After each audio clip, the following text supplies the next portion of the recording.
এক ব্যক্তি প্রচুর ইবাদত করত, আল্লাহ পাক তার ইবাদত করার জন্য পাহাড়ের চূড়ায় একটা সুন্দর ব্যবস্থাও করে দিয়েছিলেন। সেখানে ডালিম গাছ হতো, ঝর্ণা আসতো, খাবারের কোনো অভাব নাই।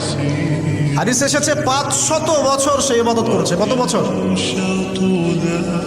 কিয়ামতের মাঠে এই ব্যক্তির অবস্থা এমন হবে, তাকে জান্নাতে প্রবেশ করানোর জন্য নিয়ে যেতে বলা হবে যাও আমার রহমতে জান্নাতে চলে যাও। আল্লাহ পাক তাকে এই কথাটা বলবেন, কিন্তু এই ব্যক্তি বলবে আমার আমলের কারণে আল্লাহ পাক বলবেন আমার রহমতে জান্নাতে চলে যাও। ব্যক্তি বলবে আমার আমলের কারণে।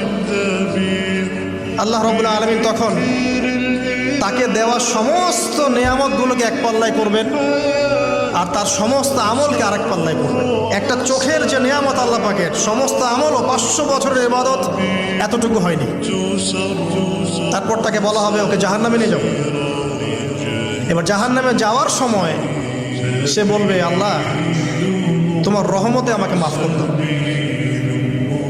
তখন আল্লাহ পাক তাকে আবার ডেকে নিয়ে আসবে, বলবেন যে তোমাকে যে আমি ইবাদত করার জায়গা করে দিয়েছিলাম, এটা কি তুমি নিজে করেছো না আমি করেছি? সে বলবে আপনি করেছেন। তোমাকে যে আমি সৃষ্টি করেছিলাম তখন কি তুমি কোনো আমল করেছিলে?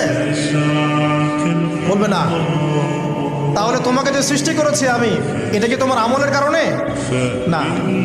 তোমাকে সারা দুনিয়াতে এত নিয়ামত দিয়েছি, এটা কি তোমার আমল